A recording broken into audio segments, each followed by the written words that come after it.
Good evening, namaste. So we start the Mahatma Letter study class on this Friday for the Indian section online program.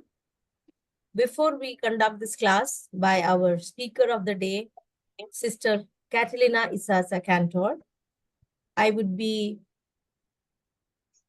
taking 1 minute for this universal invocation and an introduction of her.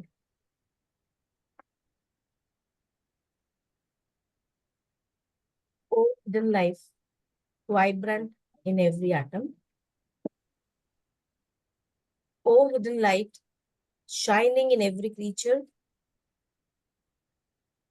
O hidden love, embracing all in oneness.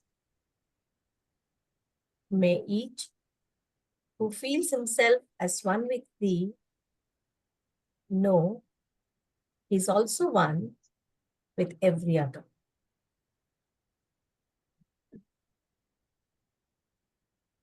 Oh. I welcome you all for this Mahatma Letter study class from the book The Mahatma Letters to Sinnet. We would be studying the Appendix-1, which is edited by Vic, the first part. It's being taken up by Sister Catalina. Everybody knows her. As a formality, let me introduce her in brief. Tina is an author, poet, translator, and editor, currently based at the international headquarters of the Theosophical Society. She is a lifelong seeker and global citizen who joined the TS in 2006. She was influenced by her parents, and currently she's serving as an international lecturer, secretary of the School of Wisdom, and an active contributor to the international events and media outreach.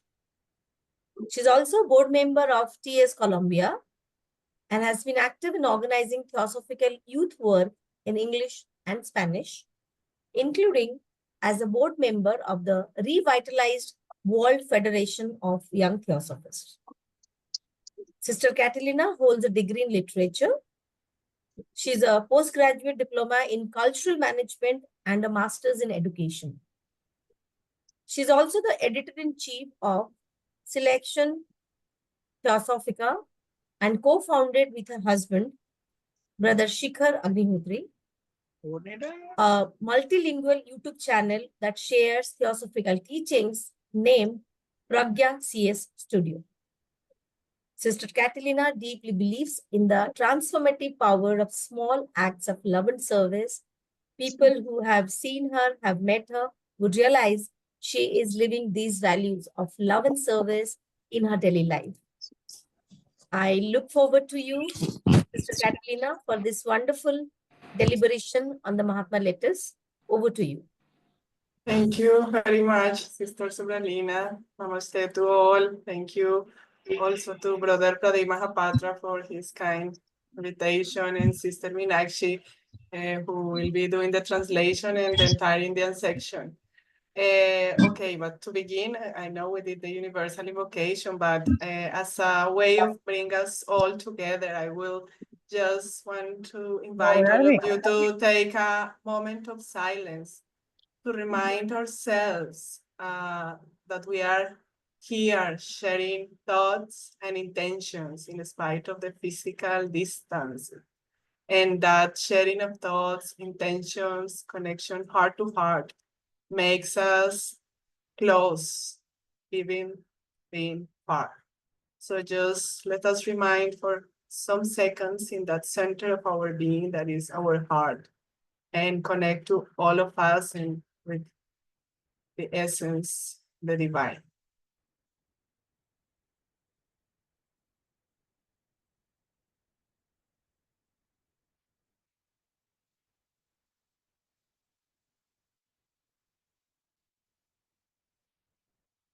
Share the screen.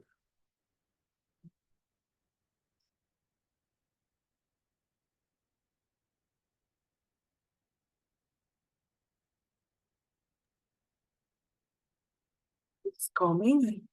So, well, now that the letters, the main group of letters has ended, the study of the main group of letters has ended, we are going today with a special, the appendix #1 of the chronological edition, and we will have 2 sessions, today and next Friday. And this letter that we are going to talk about today is the date of the letter is November 1st, 1880. And it is a letter that Master Kutumi wrote to Alan Octavian Hume. And it's a letter that marks, one could say that marks a key moment in the early dialogue between the Theosophical Mahatmas and the Western aspirants. Let us remember that the very first letter that was published in October is 1880. So this is one of the very first letters of this exchange of letters that was done at the very beginning among these individuals and the Mahatmas. And this is the answer, the response to a previous letter from Hume.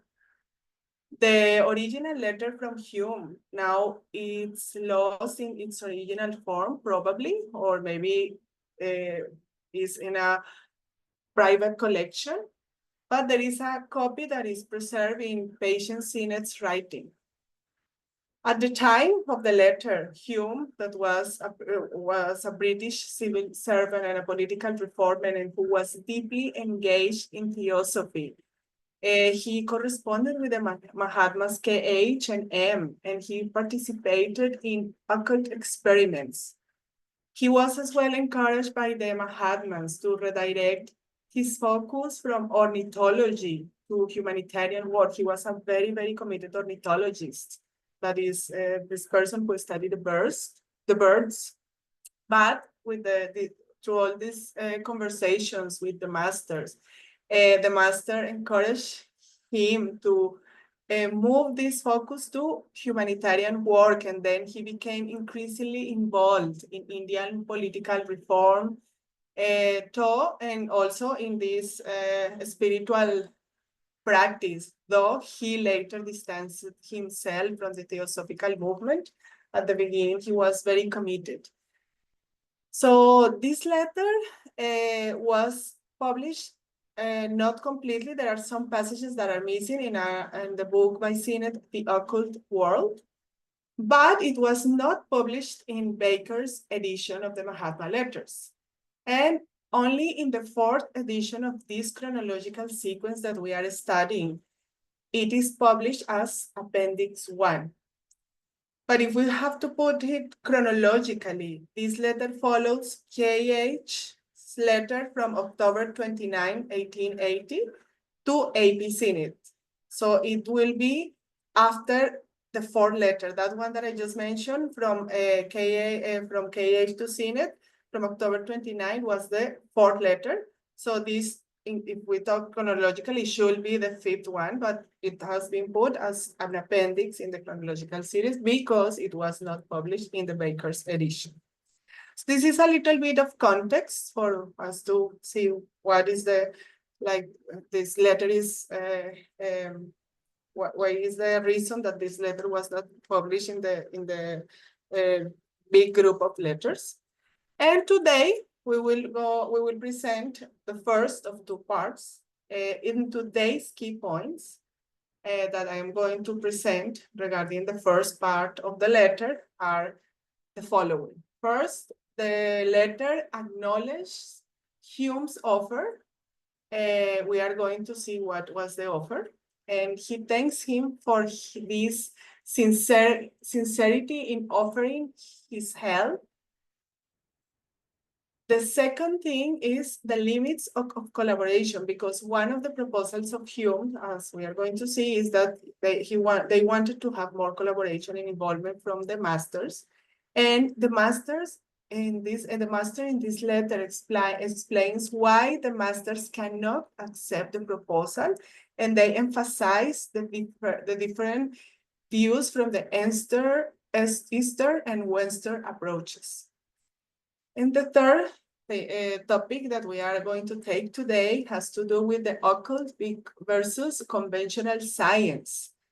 And in doing so, Master KH is going to share key insights into occult principles as distinct from mainstream scientific thought, such as three.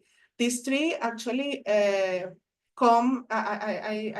group them thematically, and are matter and force are not separate.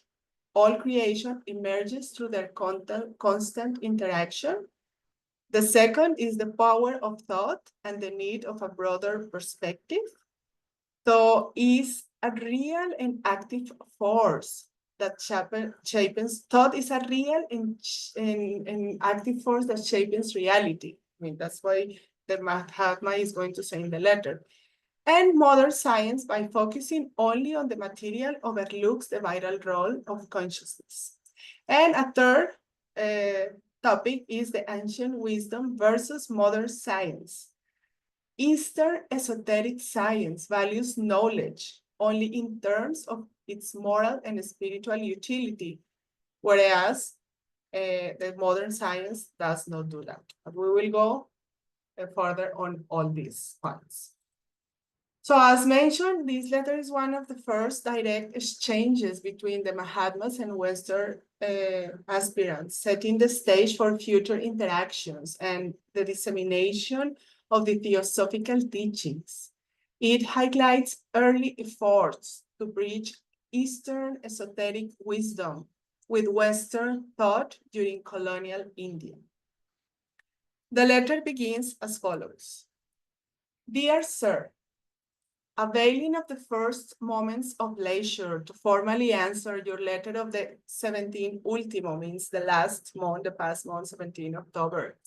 I will now report the result of my conference with our chiefs upon the propositions therein contained, trying at the same time to answer all your questions.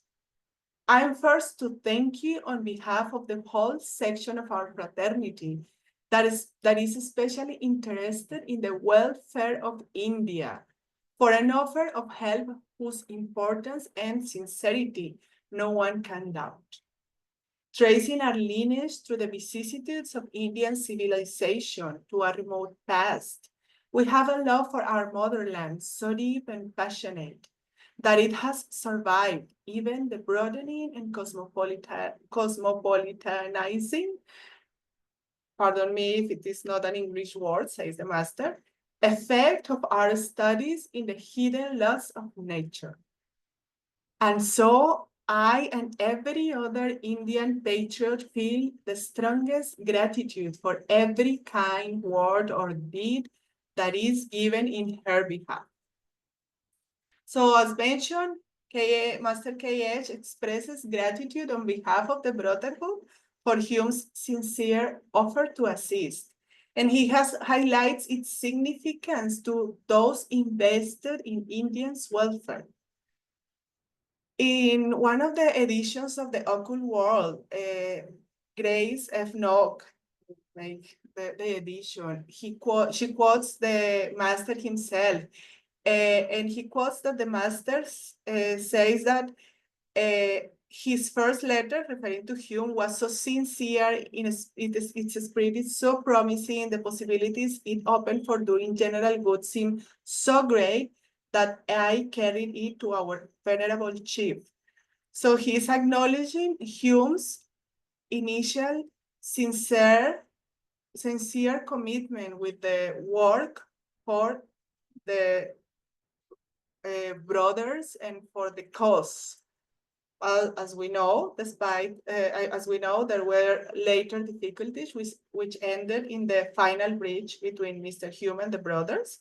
Many of them related to the Hudson affair that we also studied in letter 135. So the letter continues. Since we are convinced that the degradation of India is largely due to the suffocation of her ancient spirituality, whatever helps restore that higher standard of thought and morals must be a regenerating national force. Every one of us will naturally and without urging be disposed to push forward a society whose proposed formation is under debate, especially if it is really meant to become a society untainted by selfish motive, and whose object is the revival of ancient science and tendency to rehabilitate our country in the world's estimation. Take this for granted. But you know, as any man who has read history, that patriots may burst their hearts in vain if circumstances are against them. Sometimes, not even the fury and force of the loftiest patriotism has been able to bend an iron destiny aside from its fixed course. Thus, with the readiness but not the right to meet your advances more than halfway, we are forced to say that the idea entertained by Mr. Sinnet and yourself is impracticable in part. So what is this idea that is impracticable in part? This idea refers to the proposal made by Hume for the creation of an Anglo-Indian Theosophical Society under the patronage of a master, as we can see in the Mahatma letter number 2. And this group, which eventually was formed in 1881 and became known as the Simla Eclectic Society, aimed to express European support for theosophy and to seek spiritual truths with guidance from the adepts.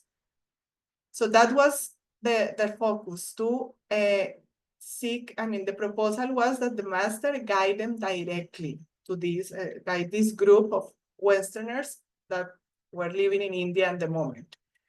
And while the master KH acknowledged the sincerity and goodwill and good intention behind the initiative, he also clarifies the limits of what the masters are willing or able to do. There is, one could say, a strong sense of spiritual realism here. Good intentions are not enough alone, and guidance from adepts cannot be granted on demand or according to Western organizational models, as we see in the following part of the letter. He says in the following part, it is impossible for myself or any brother of even an advanced neophyte or chela to be especially assigned and set apart as the guiding spirit of the chief of the Anglo-Indian branch. It will be a good thing to have you and a few of your selected colleagues regularly instructed and shown the phenomena and the rationale, although only a few of you will be convinced.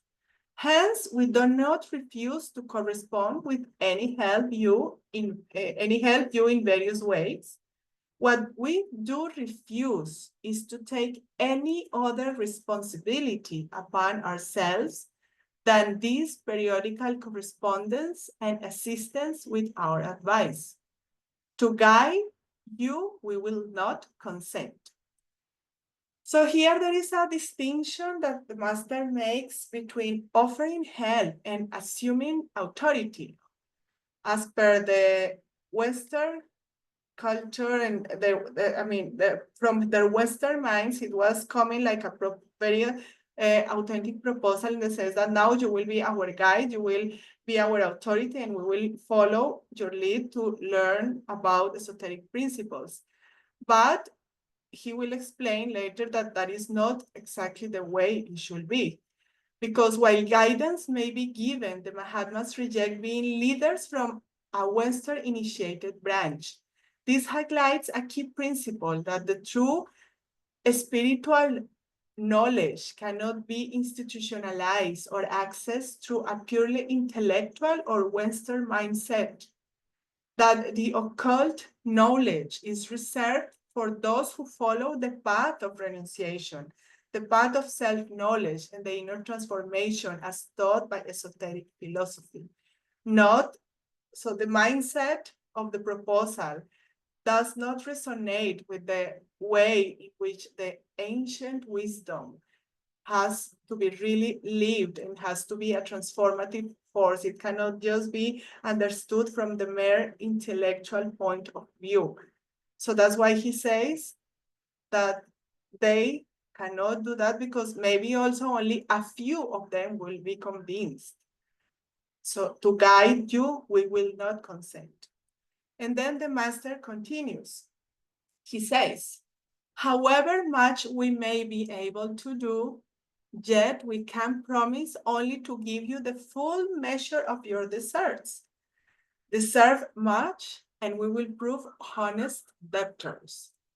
Little, and you need only expect a compensating return. This is not a mere text taken from a school boy's copybook, thought it sounds so, but only the clumsy statement of the law of our order, and we cannot transcend it. This contains a profound ethical teaching. Is that we receive as we deserve. You receive as you deserve. The esoteric wisdom is not arbitrary, it's not sentimental. It is karmically conditioned, earned through inner transformation. And when he talks about the law of our order, he is referring to the karmic law or moral spiritual law that governs the actions and principles of the adepts in esoteric traditions. It implies that their spiritual brotherhood operates strictly under the law of karma, merit, deservedness. They do not grant favors based on sentiment or requests, no matter how logical that request may sound, but only offer assistance or knowledge in proportion to what one has earned through sincere effort, inner development, and readiness. That readiness to accept and follow advice and instructions that the golden stars stay.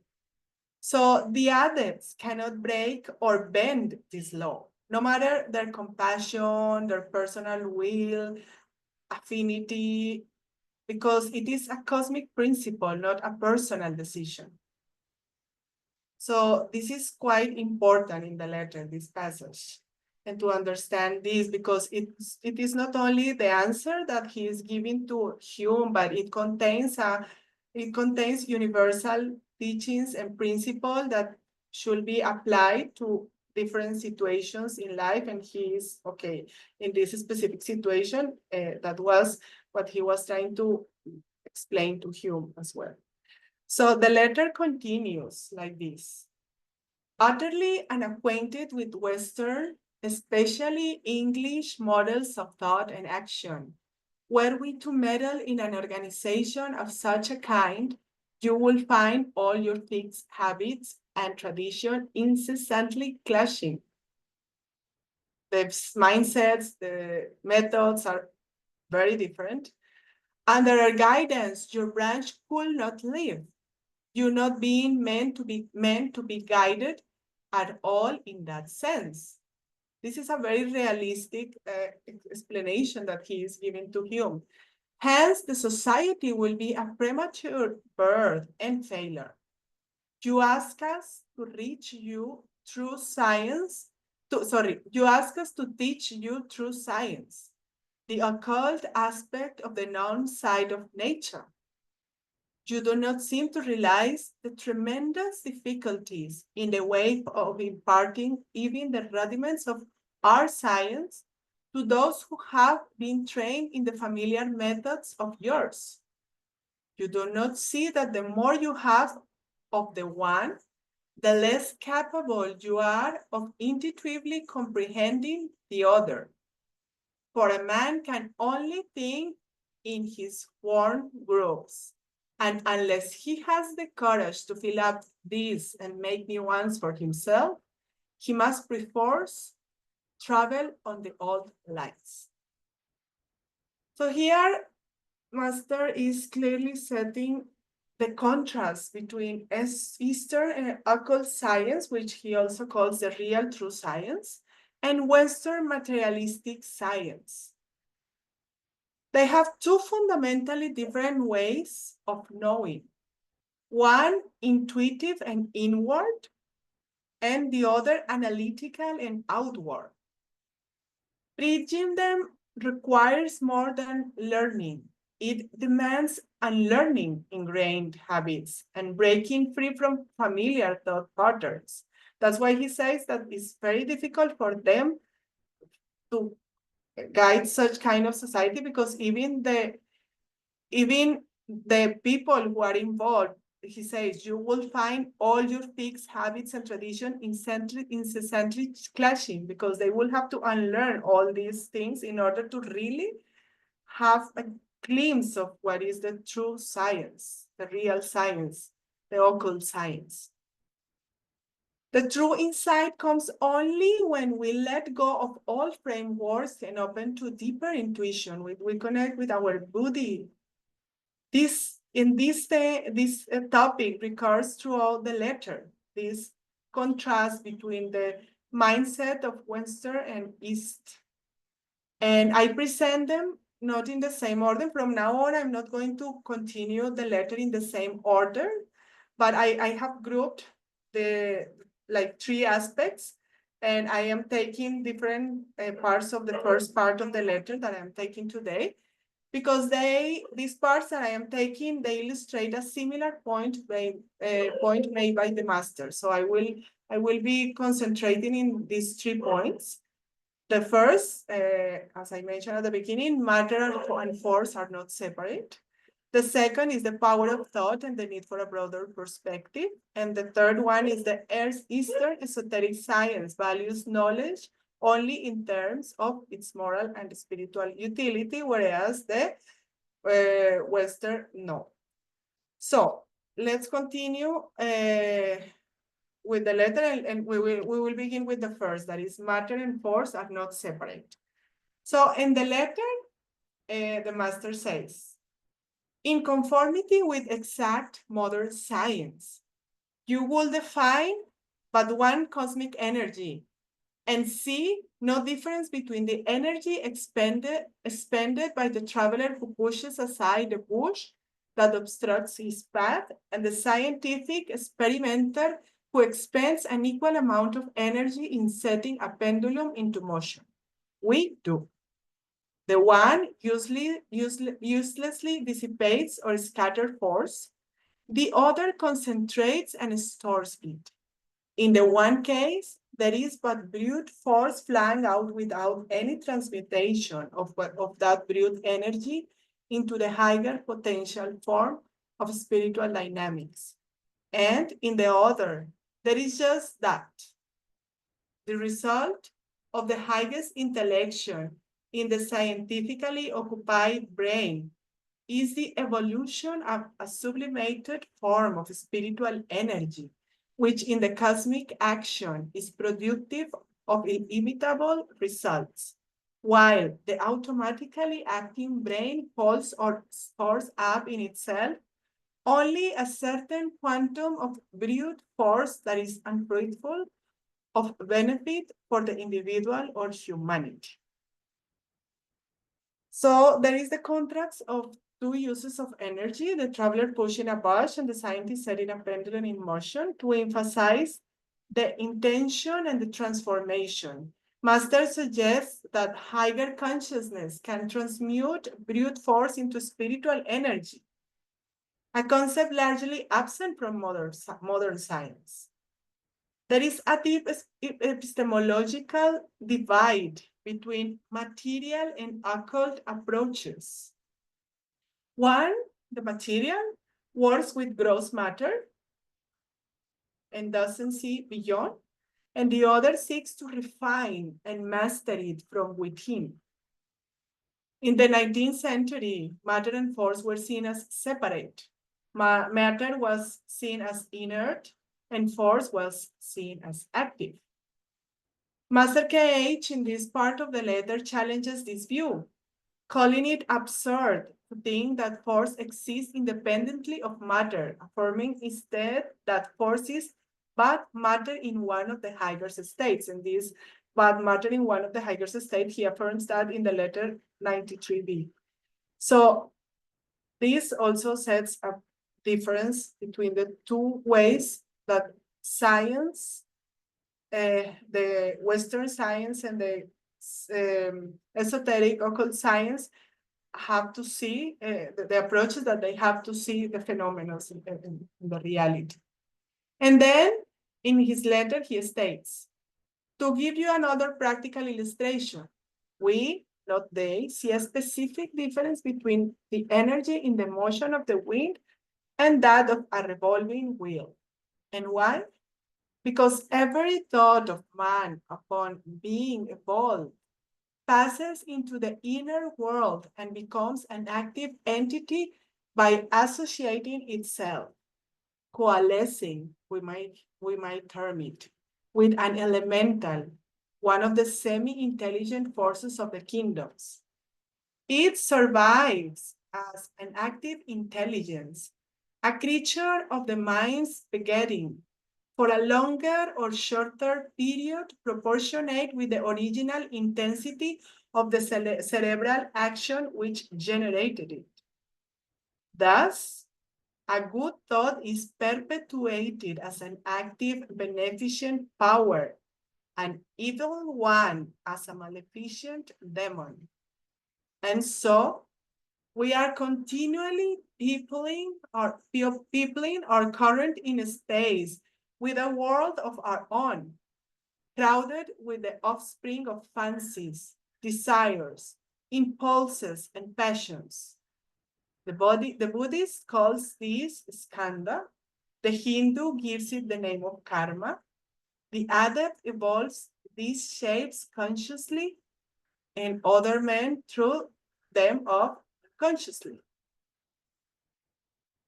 This takes us directly to the second topic that I have initiated, that is the power of thought and the need for a broader perspective. Here, he is talking of something that goes beyond the material realm, the power of thought, that how this thought sets these elementals that can last for a different kind of period.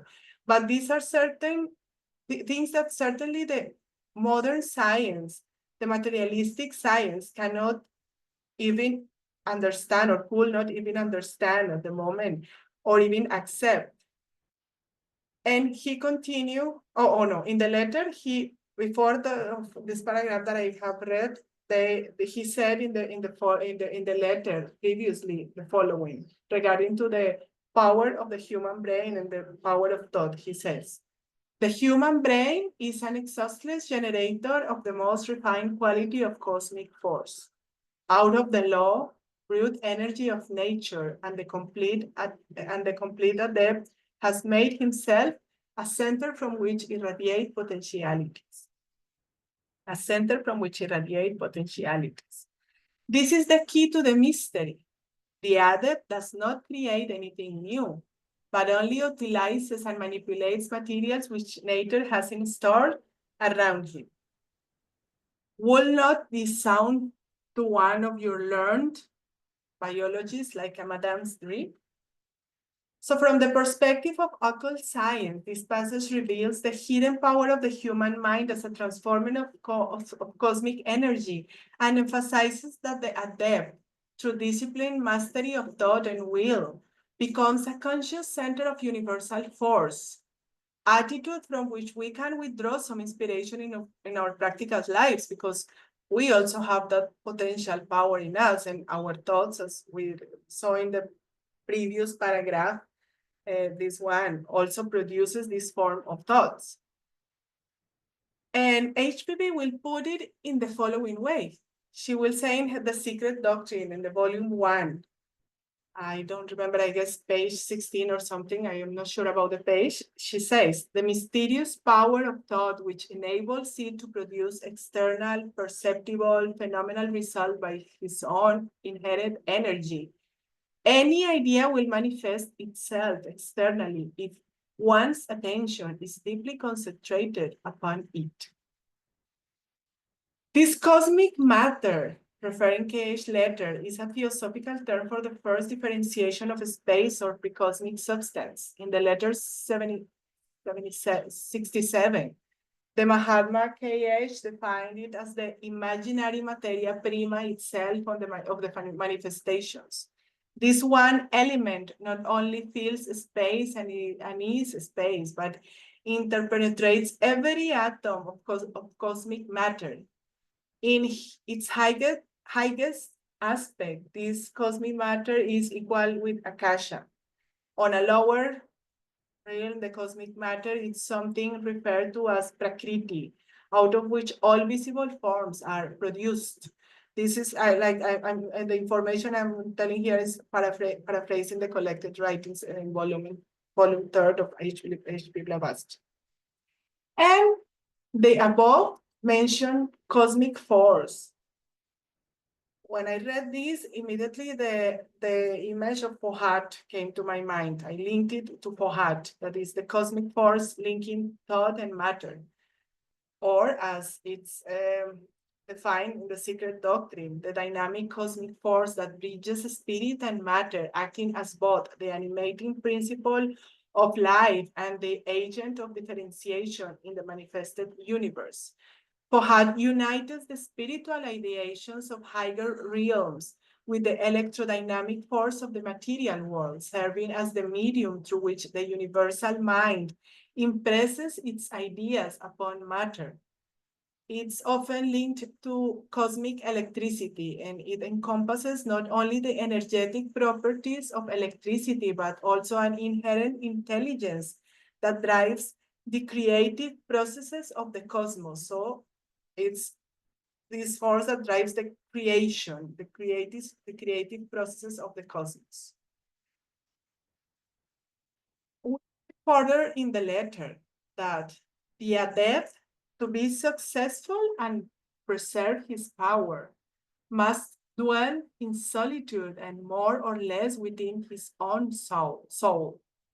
Still less does exact science perceive that while the building and the busy bee, the nidification bird, accumulate, each in their own humble way, as much cosmic energy in its potential form as Haydn. Haydn was a composer from Austria, a Plato or a Holungam turning his furrow in theirs. The hunter who kills game for his pleasure or profit, or the positivist who applies his intellect to proving that X plus X is equal something, are wasting and scattering energy no less than the tiger which springs upon its prey. They all rob nature instead of enriching her, and will all, in the degree of their intelligence, find themselves accountable. So here, apart from what we have already mentioned in relation to matter and force and the different views from the two kinds of science, the occult and the materialistic, we also find profound and interwoven truths, such as that our thoughts are not merely private reflections, but potent force that shape reality. And when guided by conscious intentions rather than mere impulse, thought becomes a tool of creation, or that the need to align our actions with nature's laws and to honor the sacredness of life is something capital. Even the smallest creature plays a meaningful role in the cosmic balance. And even if it seems very small, in terms of this intention, in this force, and this energy that is invisible to the modern science, but the occult science know that is there, can be a very big amount of intention and force and energy that is put in the creation itself, or in the whole process of the processes of the nature. Another thing that we can see in this paragraph is that it speaks to the quiet strength of introspection, silence, and meditation. The true adept, it says, must dwell within their own soul.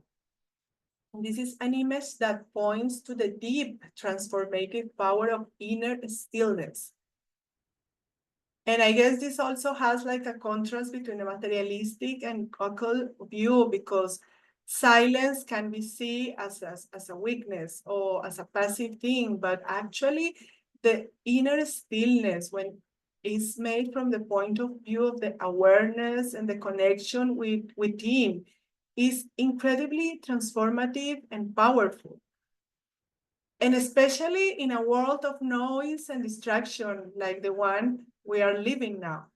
Such inner work becomes essential for refining our energy to align with higher truths and moving through life with clarity, with purpose, with reverence, with dedication and connection to what is really fundamental, with the higher purpose, with the divine plan. For us, these inner human beings, these inner, because he is referring to this, the need of the true adept for this silence, but we as human beings also can benefit very much from this inner silence, because it is for us not only restorative, but also a gateway to self-knowledge, which leads to truly conscious living. So yes, and then in the letter, we continue. Oh, Master continue. He says, you say there are few branches of science which you do not possess more or less acquaintance. Because in the letter, though the content is not completely known, I mean, one of the things that that Hume and Sinnet had, like, is that Hume, since he was an ornithologist, and he was a very science-lit man, he knew a lot about science. So for him, that was a strength that would make him, in the group that they were forming, more ready to learn this kind of, or be guided by the masters. But here, let's see what the master is going to say. He says that, you say that there are few branches of science with which you do not possess more or less acquaintance, and that you believe you are doing a certain amount of good, having acquired a position to do this by long years of study.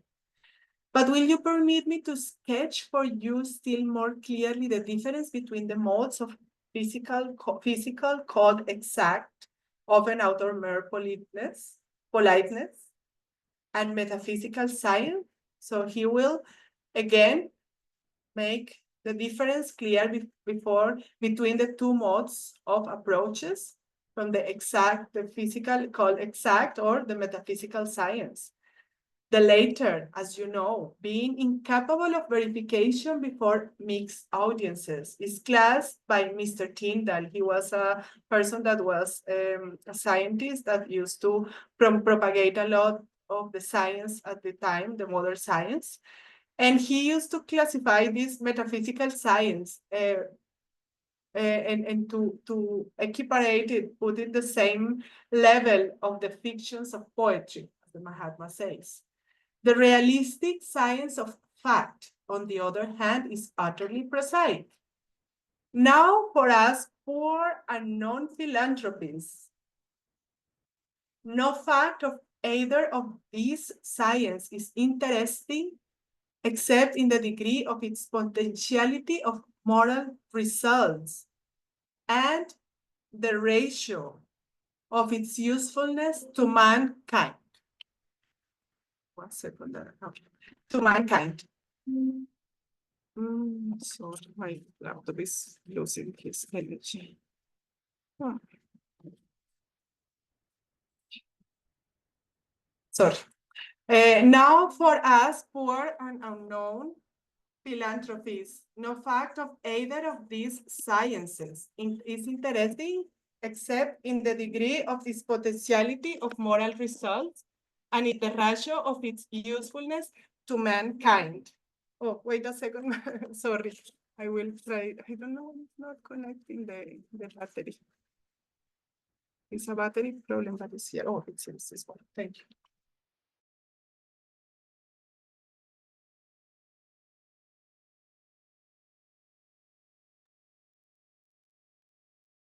Yeah, Meenakshi, if you're around, maybe whatever we have studied together, you can translate that if you do that.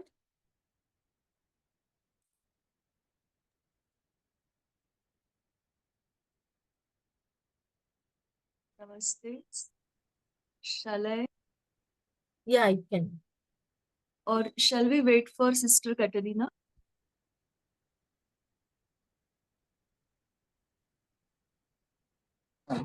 Hello, There I'm is- sorry, my laptop just Okay. died. I'm trying to connect. If you want to translate in the meantime, I'm almost done. Yeah, But yeah. I need to connect from Okay. Shikar's laptop. So it may take me a couple of minutes because my battery just died and I don't know, it seems it's not working. I think you can continue this part in the second Friday, I mean the upcoming Friday. That way Oh, also it will work. It's already 45 minutes, so let Meenakshi translate. okay, it's okay. That will be good. That will be good. Yeah. Okay, yes, Yeah. perfect. I mean, it Yeah, was a Meenakshi. well, but yes, okay. Yes, yes. Thank you. सभी को नमस्ते और thank you sister Catalina. Thank you.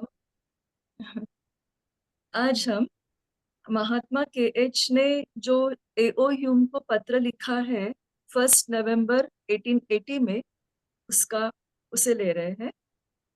Master कहते हैं कि गत महीने के 17 तारीख के आपके पत्र का औपचारिक रूप से उत्तर देने के लिए फुर्सत के प्रथम क्षणों का लाभ उठाते हुए मैं अब हमारे प्रमुखों के साथ यानी चीफ्स के साथ आपके पत्र के उन प्रस्ताव पर हुई चर्चा का रिपोर्ट दूंगा। साथ ही आपके सभी प्रश्नों का उत्तर देने का प्रयास करूंगा।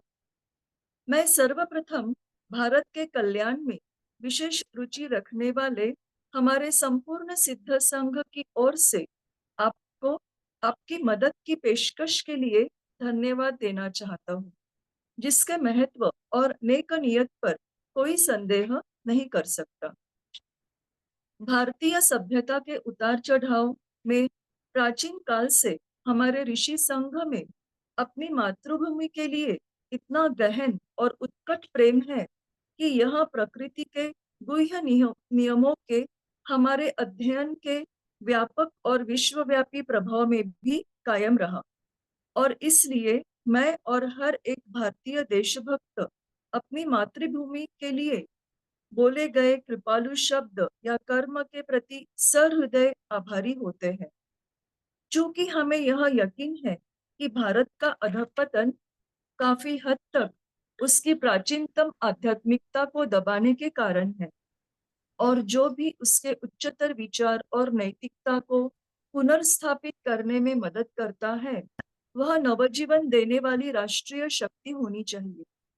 हम में से हर कोई सहजतः बिना किसी आग्रह के एक ऐसी सोसाइटी का गठन करने के लिए तैयार होगा जिसके प्रस्ताव पर सोच विचार शुरू है।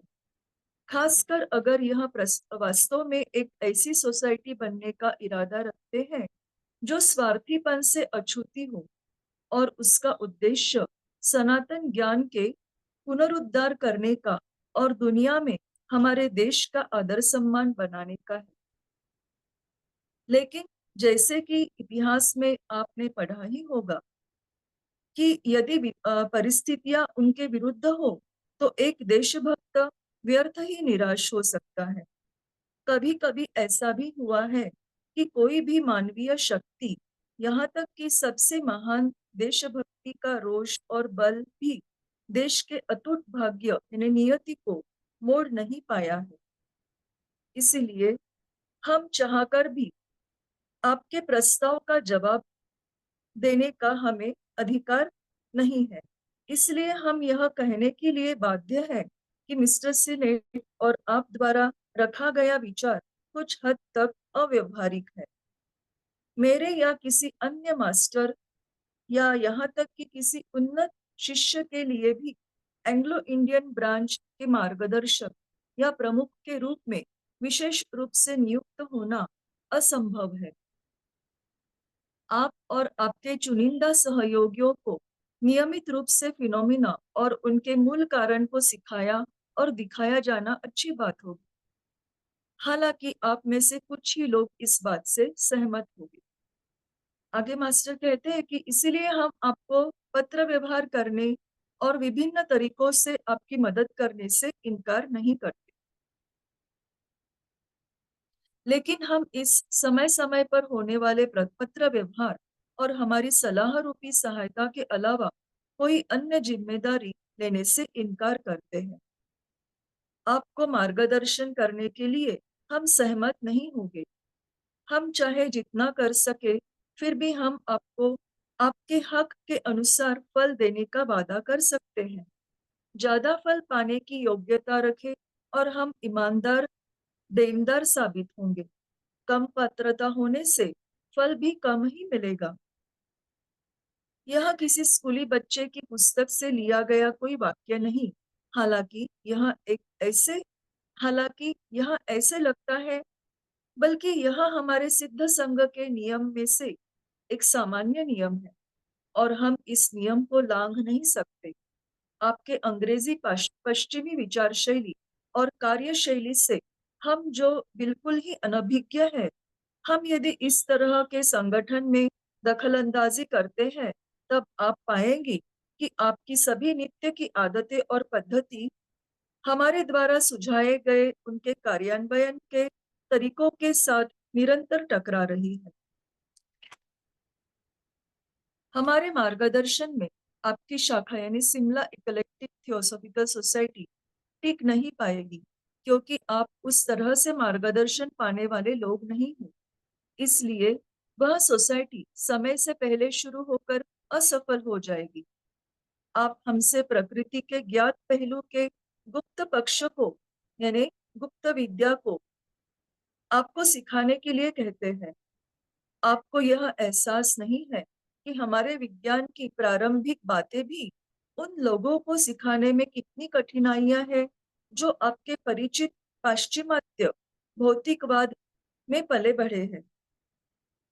आप यह समझ नहीं पा रहे हैं कि किसी एक पक्ष में आपका ज्ञान जितना अधिक है, उतना ही आप दूसरे को सहज रूप से बोध करने में कम सक्षम हो, क्योंकि एक मनुष्य केवल अपने घिसे पिटे खांचे में यानी विचार पद्धति में ही सोच सकता है, और जब तक उसके पास इन खांचों को भरने का और अपने लिए नए खांचे यानी विचार पद्धति को निर्माण करने का साहस नहीं है, उसे मजबूरन पुरानी राह पर ही चलना होता है।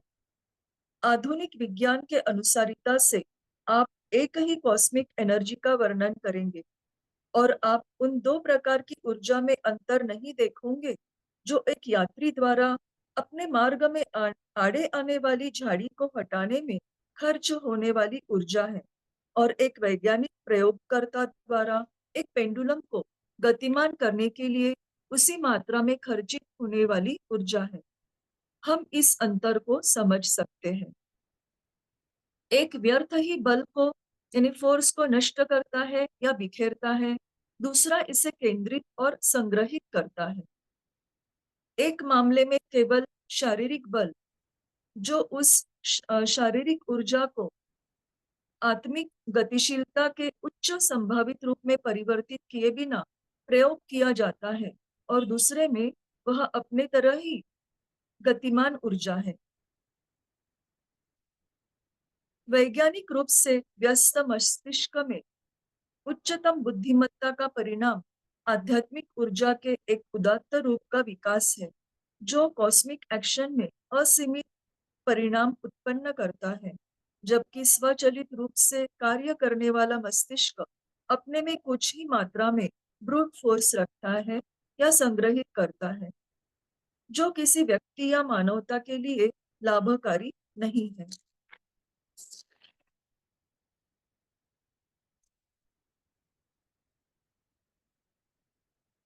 हम हवा की गति की ऊर्जा और एक घूमते हुए पहिए की ऊर्जा के बीच खास अंतर देखते हैं।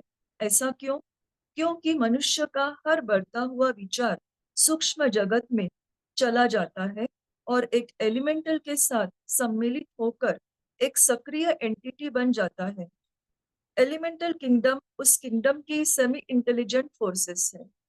यह सक्रिय रूप में जीवित रहता है, जो मन की उपज है। वह जिससे उपजा है, उस मस्तिष्क की क्रिया की मूल तीव्रता के अनुपात में अधिक या कम अवधि के लिए जीवित रहता है। इसलिए एक अच्छा विचार सक्रिय लाभकारी शक्ति के रूप में कायम रहता है।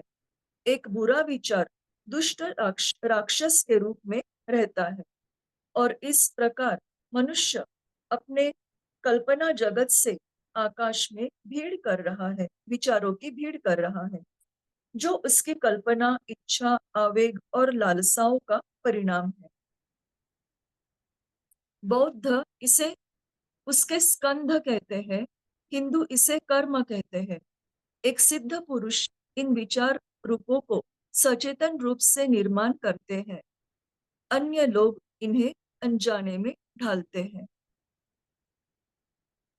प्रकृति के निम्न श्रेणी के ब्रूट एनर्जी में से मानवीय मस्तिष्क सबसे शुद्धतर, श्रेष्ठतर कॉस्मिक फोर्स का एक अथक उत्पादक है, और एक जीवन मुक्त ने स्वयं को एक ऐसा केंद्र बनाया है जहां से आने वाले युगों युगों तक सह संबंध उत्पन्न करने वाली क्षमताएं विकीर्ण होती है। यह उस रहस्य की कुंजी है। एक सिद्ध पुरुष कुछ नया निर्मित नहीं करते हैं, बल्कि प्रकृति द्वारा उसके चारों ओर के पदार्थों का उपयोग और हेरफेर करते हैं। सफल होने और अपनी शक्तियों को कायम रखने के लिए एक सिद्ध पुरुष को एकांत में और कुछ हद तक अपने अंतरतम में स्थित रहना होता है। अपना घर बनाती चींटियां, व्यस्त मधुमक्खी, घोंसला बनाता पक्षी, प्रत्येक अपने अपने तरीके से संभावित रूप में उतनी ही ब्रह्मांडीय ऊर्जा संग्रहित करता है जितना कि हेडन, प्लेटो या खेत में हल चलाने वाले हलवाहे अपने काम में करते हैं।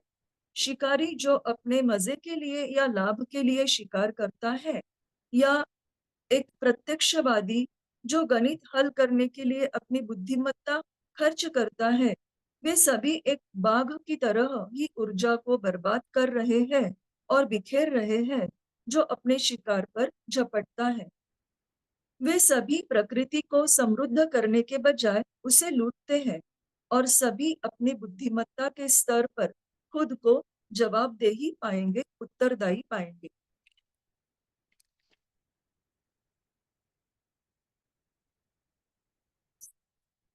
आप कहते हैं कि विज्ञान की कुछ ऐसी शाखाएं हैं जिनके बारे में आप कुछ भी नहीं जानते, और आप मानते हैं कि आपने कई वर्षों के अध्ययन से ऐसा करने की स्थिति हासिल की है जिससे आप कुछ हद तक अच्छा कर रहे हैं। निस्संदेह आप अच्छा कर रहे हैं, लेकिन मुझे आपको भौतिक विज्ञान और सनातन ज्ञान के बीच के अंतर को और भी स्पष्ट रूप से बताने की क्या आप अनुमति देंगे? जैसे कि आप जानते हैं कि अधिभौतिक विज्ञान को सर्वसाधारण दर्शकों के सामने खुलासा न कर सकने के कारण उसे मिस्टर टिंडेल ने कविता की कल्पनाओं के साथ वर्गीकृत किया है। दूसरी ओर तथ्य पर आधारित विज्ञान पूरी तरह से नीरस है। शायद यहाँ तक ही आपका हुआ है। Thank you. नमस्ते। Thank you, Meenakshi. So I would like to invite again Sister Catalina if she wants to, conclude by saying something, or maybe if someone wants to question her on some aspect, she can handle it. As you suggested, I will conclude next Okay. session. Yeah. Sure.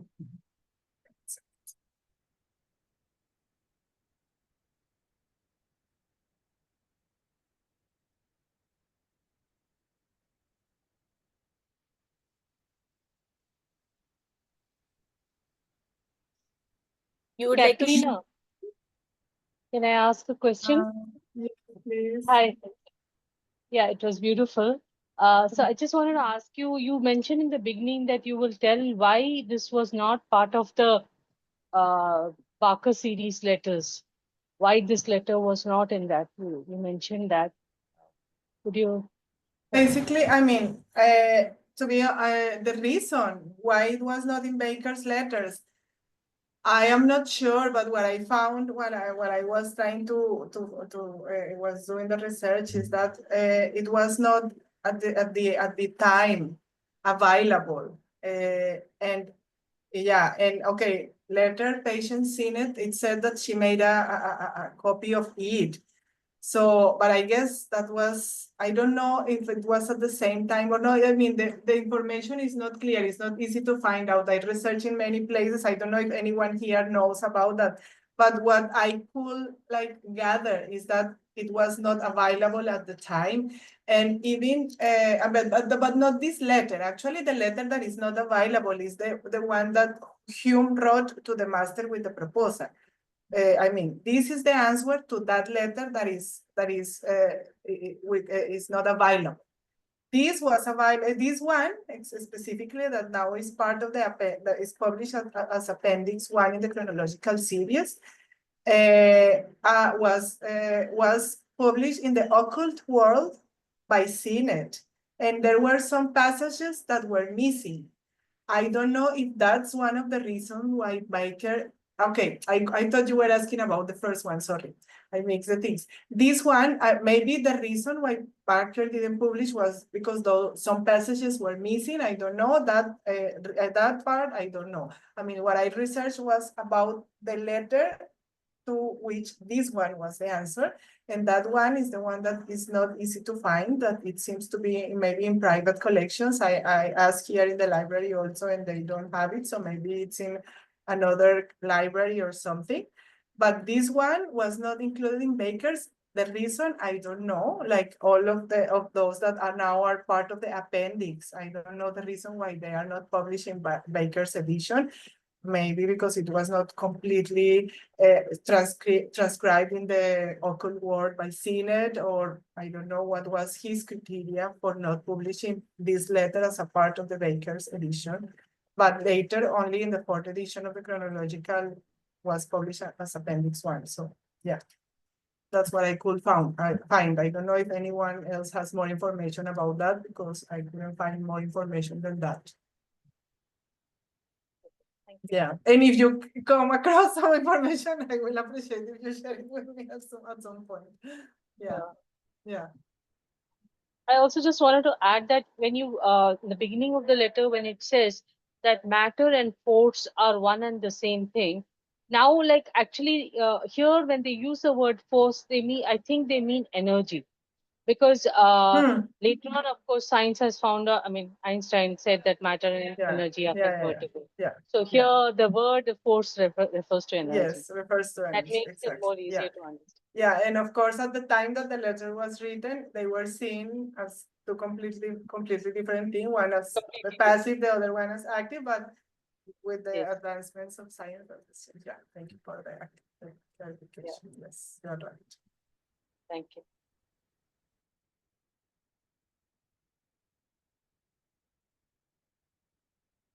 Catalina, you are muted. Yeah, if anyone has to add something or ask a question, quickly can raise, or we'll go with the closing prayer. And we would do the part 2 next week, same day, same time, Friday. Okay. So we'll go ahead with Sorry for the inconvenience. I don't know what happened with my laptop. So you can add it in your next quarter thing, okay? Yeah. So we will closing prayer. Sarve bhavantu sukhina. Sarve santu niramaya. Sarve bhadrani pashyantu. Ma kaschid dukhabhat bhavet. Om Shanti Shanti Shanti.